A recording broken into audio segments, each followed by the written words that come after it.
Well, let's get the show on the road by answering the trivia question that we asked you last week. And last week, we asked you about Pierre Ndaye Mulamba. We asked you that when he played in the Afcon in the year 1974, he scored 9 goals. But prior to that, there's someone who scored more goals than that. Which better person to help me with answering the trivia question than Brian Mofokeng?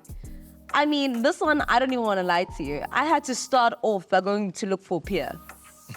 I had to go and be like, "Ke mang Pierre?" You can't blame me. Look at Pierre.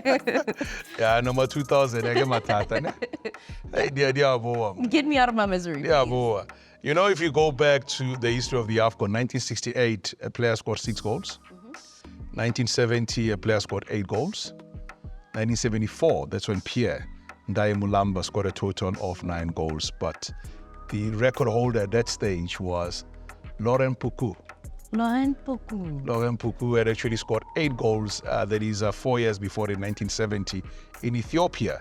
And because of the goals that he scored 5 in a 6-1 win against Ethiopia. They called him the man of Asmara.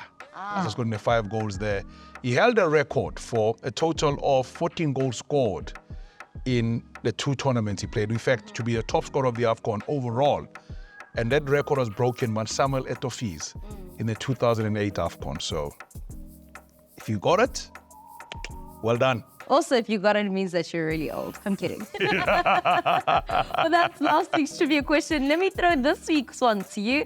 Now, we are asking you, Cote d'Ivoire is hosting their 2nd Africa Cup of Nations. The first one was back in the year 1984. At that time, it was an 8-team tournament.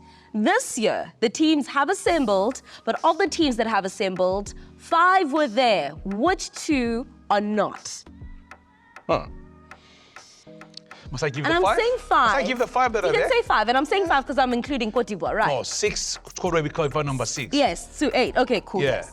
So we can give you the 5 because Okay. we're just generous like that this year.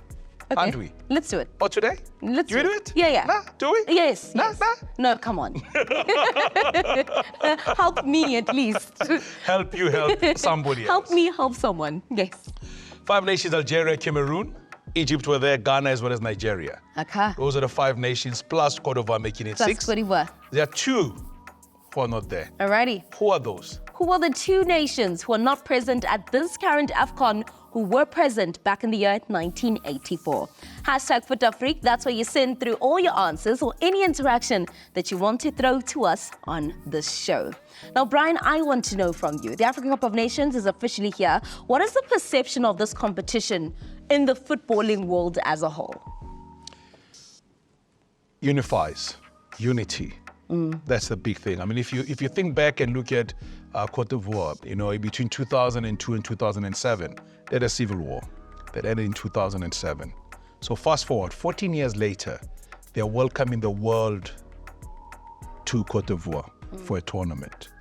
If you go back to 1984, it is 40 years since they last hosted this tournament.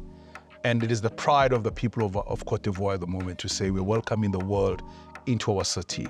Abidjan, the capital, will be a buzz, you know. History's been made, and also a good spin that came up from this was we have one venue named after Laurent Puku. Yes. We also have the match ball that Puma has designed, has the colors of Cote d'Ivoire on it. It's actually named Puku, the first ball. So it's very important because how best do you showcase your culture and everything around your country than with a beautiful game, the game of billions? Yeah. And with the outside world, obviously you watch every single press briefing at this point. English managers are losing their minds. They feel like it's not a competition that is necessary, but this is a competition that also strengthens their respective clubs. It does, but I think the reason why you find them not being happy at the moment is the fact that this is the time when title chase is rife around the world, especially in Europe. That's what happens around now. And there was an agreement, it was not even a written, it was a gentleman agreement that a tournament will be played between June and July so they can allow all the leagues around the world to close and they can be able to have their players properly out. But because of the rainy season and the weather conditions and how hot it gets in Cote d'Ivoire around that time, that's the reason you find it playing in January. Yeah. So with that having said, it's all going to be about patriotism. Yeah. You are a countryman before you become a club person. So club might pay your bills, but at the end of the day, you're still needed at home for you to be able to give a service to your country. Interesting that you say that you're a countryman first. Yes. This in competitions, particularly, we've seen certain players opt not to go. It's a mixed thing, because remember in January, most of the time the transfer window opens. Yeah. If you find a player who's in between clubs and he's probably been touted by another team, what best way for you to surely be able to perform well at your club before you move on to the next space? For an example, let's talk about South Africa for an example. Yeah. A player like Lyle Foster, Yes. he's having mental issues. Yes. And Vincent Company came out and said he needs support. And the best place where he can be supported and be able to come out of this space is when he is in a place. He can't be moving around a lot because they've got a program they've designed for him at Burnley.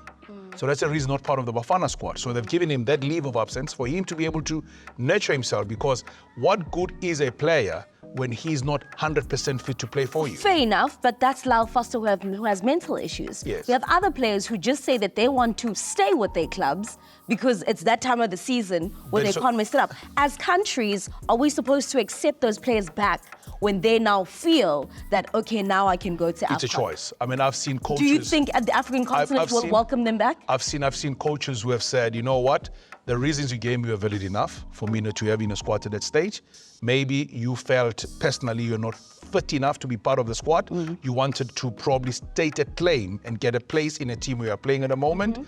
We had other players who were better prepared and mentally were much better to play. Hence, we took them. When you come back, it's always one of those. It is the how part that is a problem. For me, the how part. If you get called up in a snub, the call-up, it's a problem. Okay. Well, you would be a much more lenient coach than me, I can tell you that much. I can tell you that much. The conversation does continue when we come back, as we will be taking a look rather at the cities that will be hosting the Africa Cup of Nations out in Cote.